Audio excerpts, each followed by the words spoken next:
Hello student, welcome back in my YouTube channel. अगर आप हमारे चैनल में न्यू है तो हमारे चैनल को सब्सक्राइब कर दें और बगल में बेल नोटिफिकेशन को ऑन कर दें। आज की वीडियो में हम लोग क्लास 10th का चैप्टर हाइट एंड डिस्टेंस का क्वेश्चन नंबर 15, जो कि इस चैप्टर का लास्ट क्वेश्चन है, उसको देखने वाले हैं। तो आइए देखते हैं चैप्टर 15 क्वेश्चन नंबर 15 में क्या बोलता है।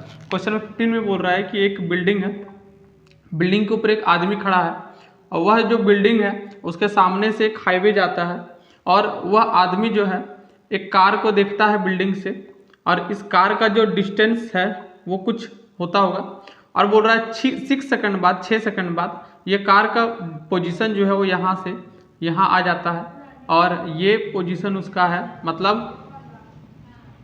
ये उसका पोजीशन पहले था और ये पोजीशन बाद का है। अब यहाँ पे ये भी बोल रहा है कि जब वो आदमी कार को देखता है तो पहले तो उसका एंगल ऑफ डिप्रेशन जो है वो 30 रहता है, लेकिन कुछ देर बाद 6 सेकंड बाद उसका एंगल ऑफ डिप्रेशन जो है वो 60 डिग्री हो जाता है। तो यहाँ पे आपको बोल रहा है कि आपको ये निकालना है कि कार जो है वो यहाँ से यहाँ पहुँचने में कितना समय लेगा। हमको लगता है क्वेश्चन समझ में आ गया हो कि एक बिल्डिंग है, बिल्डिंग से एक आदमी देख रहा है कार को, 6 सेकंड बाद कार का पोजीशन यहाँ से यहाँ हो जाता है, बिल्डिंग की ओर कार जा रहा है। अब बोल रहा है कि आपको बताना है कितने सेकंड में जो कार है वो बिल्डिंग के पास पहुँच जाएगा। तो यहाँ पे इस तरह के क्वेश्चन को बनाने के लिए सबसे पहले हम लोग नेमिंग करते हैं। ये आ गया ए, ये बी, ये सी और ये डी। यहाँ पे लिखेंगे let the height of the building be A B. Building का हाइट क्या मान लेते हैं, ए बी मान लेते हैं। लिखेंगे and let the position, let the first position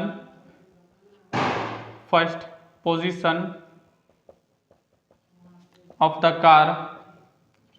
car be D and second position of the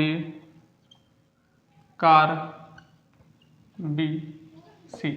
हम लोग मान के चलते हैं कि कार का जो फर्स्ट पोजीशन है वो डी है और सेकंड पोजीशन क्या है, सी है। इतना समझ में आ गया।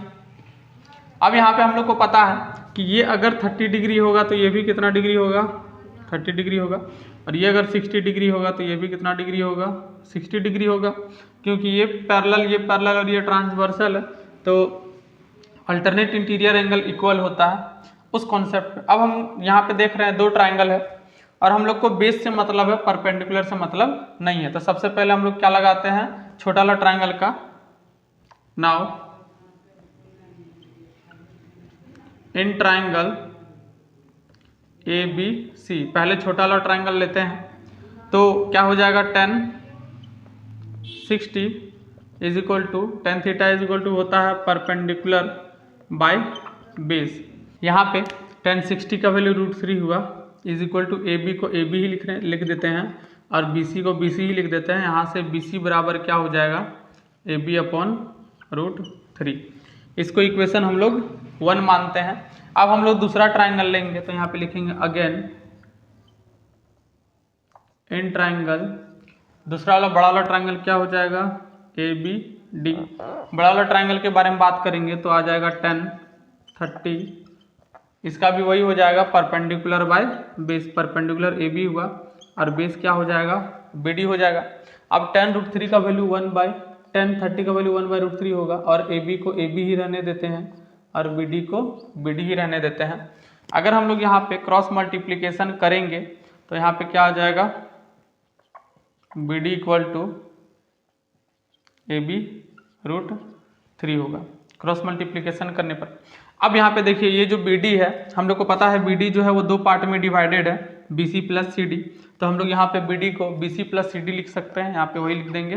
बी डी को क्या लिखेंगे, B C plus C D equal to A B √3 ये लिख सकते हैं, क्योंकि बी डी 2 इक्वल भाग में बटा हुआ, इक्वल नहीं 2 भाग में बटा हुआ है।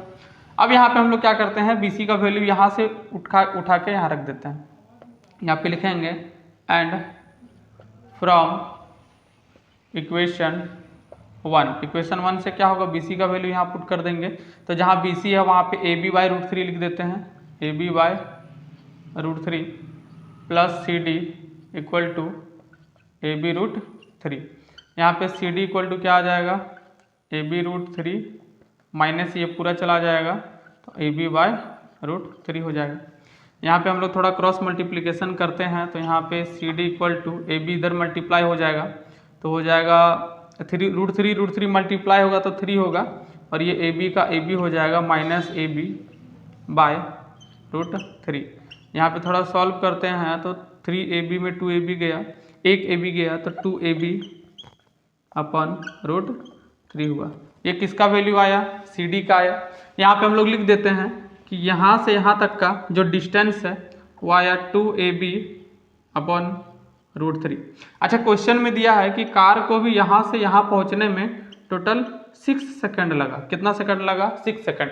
तो यहाँ पे डिस्टेंस दिया हुआ है, यहाँ पे टाइम दिया हुआ, तो डिस्टेंस अपॉन टाइम करके हम लोग स्पीड निकाल लेंगे और सेम स्पीड से हम लोग यहाँ पे डिस्टेंस दिया हुआ है, डिस्टेंस हमारा BC कितना है, AB अपन रूट 3, और यहाँ पे इस सबको सॉल्व करने पर जो स्पीड आएगा वो यहाँ पे पुट कर देंगे तो यहाँ से टाइम निकल जाएगा। उतना हार्ड क्वेश्चन नहीं है। तो चलिए हम अभी इसको रफ करते हैं। मुझे इस पार्ट का जरूरत पड़ेगा तो मैं इसे रफ में लिख लेता हूँ, BC equal to AB upon root 3। बाकी तो मेरा लिखा हुआ है तो हम पहले इसको मिटा लेते हैं। आई होप आप लिख लिए होंगे, मैं इसे रफ कर देता हूं।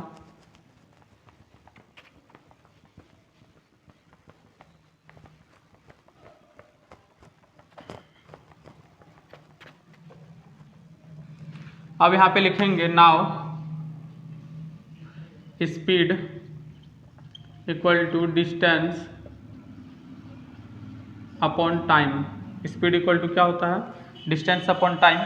स्पीड हमको निकालना है तो स्पीड को स्पीड ही रहने देते हैं।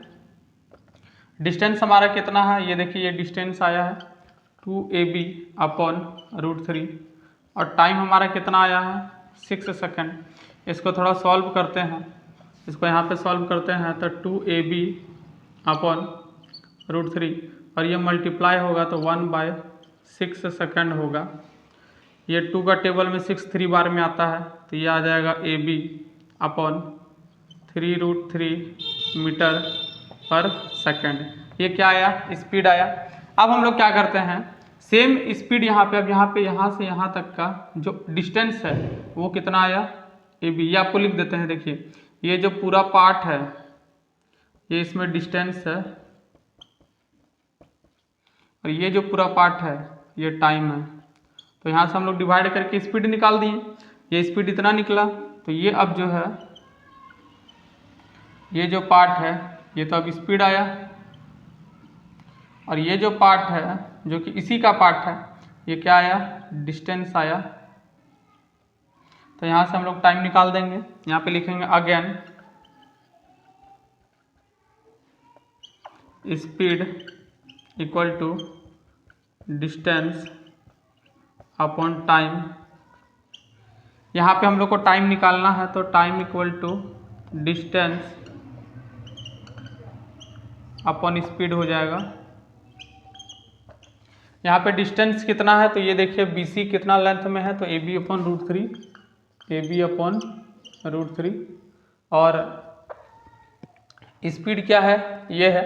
अब क्योंकि ये डिनोमीटर में है तो हम इसको न्यूमरेटर में लिखने के लिए पलट देते हैं तो ये आ जाएगा 3√3 अपॉन AB और यहाँ से रूट थ्री कटेगा, AB से AB कटेगा तो यहाँ पे आ जाएगा क्या 6 सेकंड और यही हमारा आंसर हो जाएगा। तो ये चैप्टर हमारा कंप्लीट हुआ। अब हम कोई एक नया चैप्टर के साथ आपसे फिर इस वीडियो में मिलेंगे। तो मिलते हैं अभी नेक्स्ट वीडियो में।